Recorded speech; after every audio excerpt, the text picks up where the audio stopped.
कक्षा 11 एवं 12 सामान्य हिंदी के विद्यार्थी ध्यान दें। मैंने रस के संदर्भ में रस की परिभाषा और रस के प्रकार की चर्चा पिछले वीडियो में किया था। आज हम श्रृंगार रस की चर्चा करते हैं। श्रृंगार रस की परिभाषा है जब विभाव, अनुभाव और संचारी भावों के संयोग से रति नामक अस्थायी भाव रस रूप में परिणत होता है तो उसे श्रृंगार रस कहते हैं। इसके जो अंग हैं अस्थायी भाव रति, आलंबन विभाव नायक या नायिका, उद्दीपन या विभाव सुंदर प्राकृतिक दृश्य तथा नायक नायिका के बीच की वेशभूषा, विविध आंगिक चेष्टाएं, हाव भाव आदि। संचारी भाव पूर्वोक्त 33 में से अधिकांश। अनुभाव आश्रय की प्रेमपूर्ण वार्ता, अवलोकन, स्पर्श, आलिंगन, चुंबन, कटाक्ष, अश्रु, वैवर्ण आदि। श्रृंगार रस दो प्रकार के होते हैं। एक को संयोग श्रृंगार कहते हैं, दूसरे को विप्रलंभ अर्थात वियोग श्रृंगार। संयोग श्रृंगार संयोग काल में नायक और नायिका की पारस्परिक रति को संयोग श्रृंगार कहते हैं। संयोग से आशय है सुख को प्राप्त करना। इसका उदाहरण है राम को रूप निहारत जानकी, कंगन के नग की परछाई, यात सबे सुधि भूल गई, कर टेक रही पलटारत नाही। इसका स्पष्टीकरण है, यहाँ सीता जी अपने कंगन के नग में पड़ रहे राम के प्रतिबिंब को निहारते हुए अपनी सुध बुध भूल गई और हाथ को टेके हुए जड़वत हो गई। इसमें जानकी आश्रय और राम आलंबन है। राम का नग में पड़ने वाला प्रतिबिंब उद्दीपन है, रूप को निहारना, हाथ टेकना अनुभाव और हर्ष तथा जड़ता संचारी भाव है। इस प्रकार विभाव, संचारी भाव और अनुभावों से पुष्ट रति नामक अस्थायी भाव संयोग श्रृंगार की अवस्था को प्राप्त हुआ है। दूसरा उदाहरण देख लीजिए। कौन हो तुम बसंत के दूत, विरस पतझड़ में अति सुकुमार, घन तिमिर में चपला की रेख, तपन में शीतल मंद बयार। इसमें प्रसाद जी की कविता है कामायनी से। इस प्रकरण में रति अस्थायी भाव है, आलंबन विभाव है श्रद्धा विषय और मनु आश्रय है, उद्दीपन विभाव है एकांत प्रदेश, श्रद्धा की कमनीयता, शीतल मंद पवन, हृदय में शांति का मिलना अनुभाव है। आश्रय मनु के हर्ष, उत्सुकता आदि भाव संचारी भाव हैं। इस प्रकार अनुभाव विभावादि से पुष्ट रति नामक अस्थायी भाव संयोग श्रृंगार रस की दशा को प्राप्त हुआ है। वियोग श्रृंगार में प्रेम में अनुरक्त नायक और नायिका के परस्पर मिलन का अभाव वियोग श्रृंगार कहलाता है। उदाहरण के लिए, हे खग, हे मृग, हे मधुकर श्रेणी, तुम देखी सीता मृगनयनी। यहाँ स्पष्टीकरण में हम यह कह सकते हैं कि यहाँ श्री राम आश्रय हैं और सीता जी आलंबन है। सूनी कुटिया और वन का सूनापन उद्दीपन है। सीता जी की स्मृति, आवेग, विषाद, शंका, दैन्य, मोह आदि संचारी भाव है। इस प्रकार विभाव, अनुभाव, संचारी भाव के संयोग से रति नामक अस्थायी भाव पुष्ट होकर विप्रलंब श्रृंगार की रसावस्था को प्राप्त हुआ है।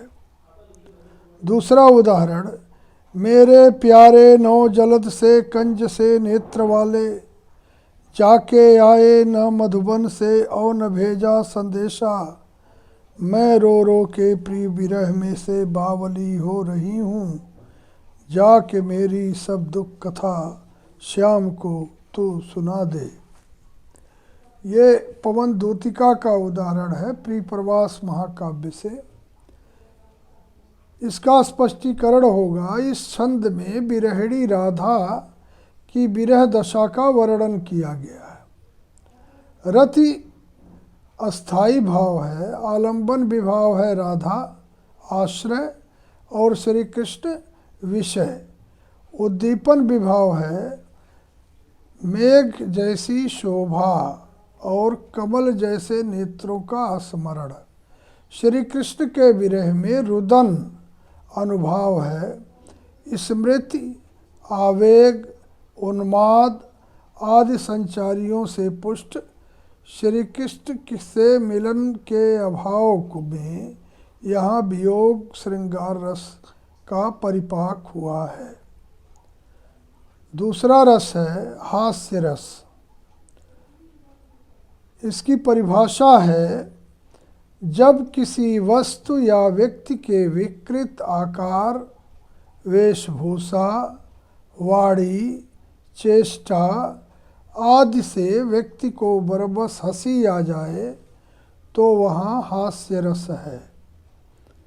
इसके अंग हैं अस्थाई भाव हास, आलंबन विभाव विचित्र विकृत चेष्टाएं, आकार, वेशभूषा, उद्दीपन या विभाव, आलंबन की अनोखी बातचीत, आकृति, अनुभाव आश्रय की मुस्कान, अट्ठहास, संचारी भाव हर्ष, चपलता, उत्सुकता आदि।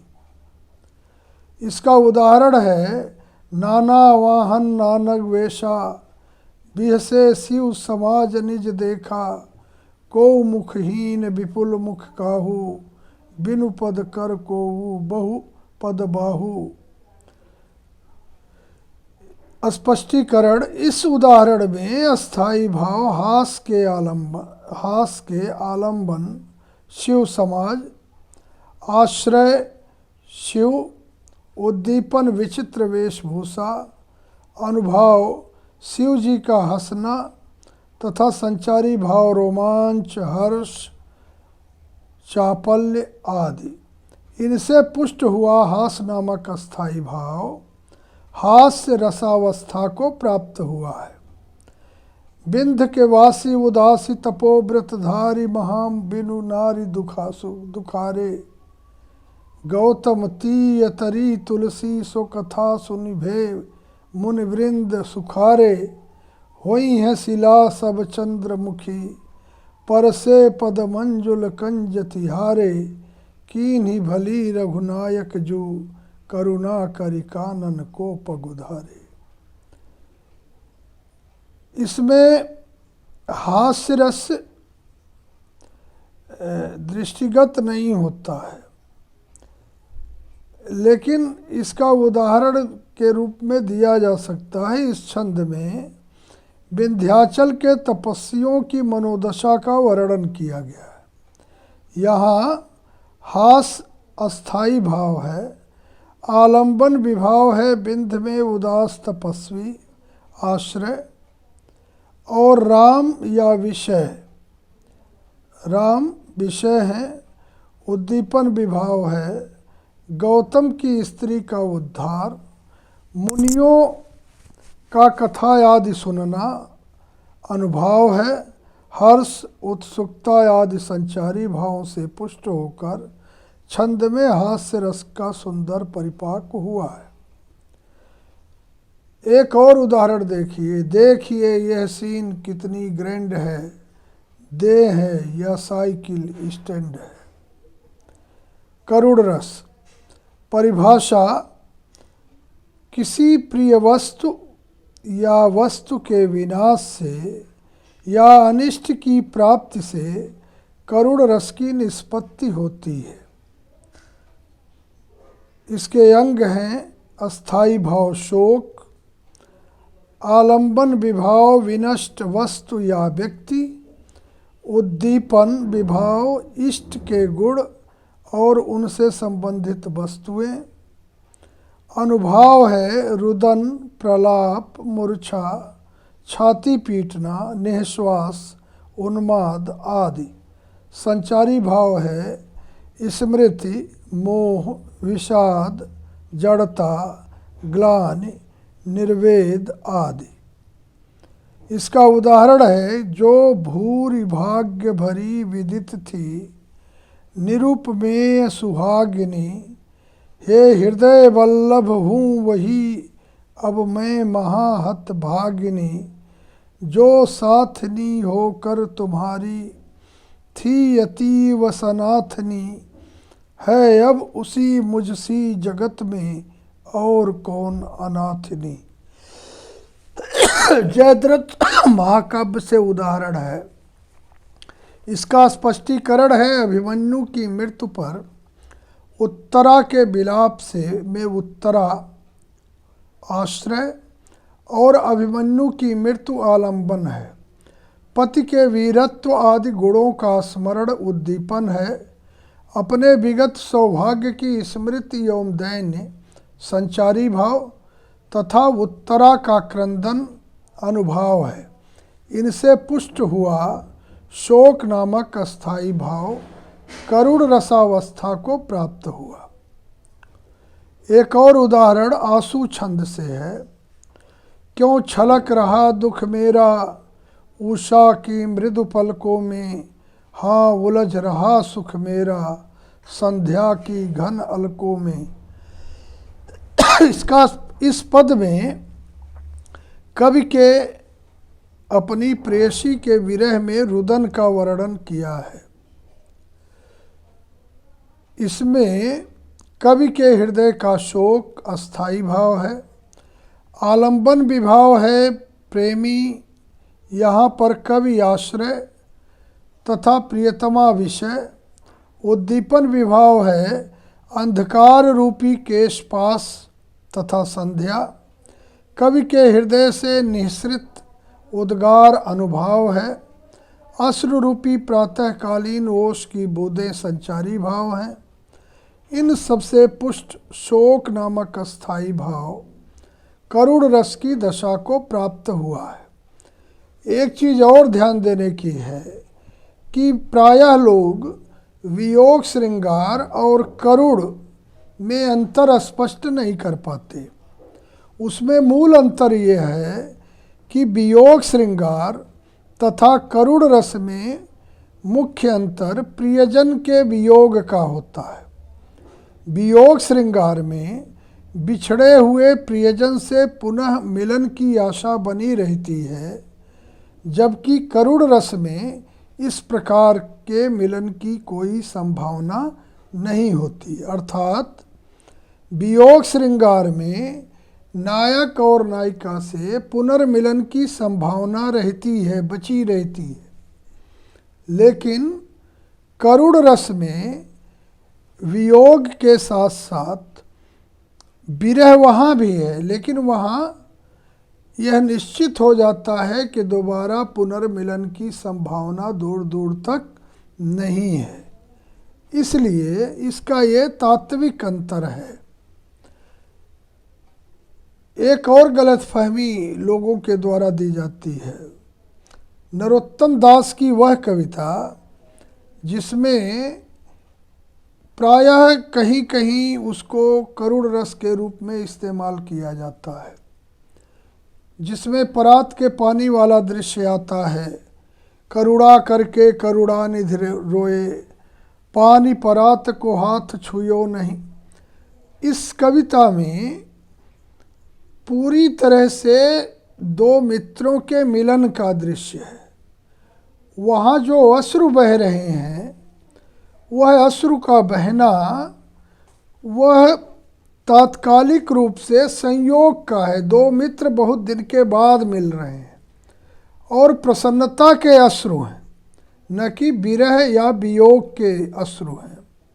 करुणा करके करुणानिधि रोने का मतलब बहुत सारे लोग इसका उदाहरण के रूप में, करुण रस के रूप में उदाहरण कहीं कहीं पढ़ने को मिलता है, जो पूरी तरह से असत्य है। यह मूल रूप से संयोग श्रृंगार की कविता है, जहाँ दो मित्र आपस में मिलते हैं और वो अश्रु प्रसन्नता का अश्रु है, न कि विरह का अश्रु है।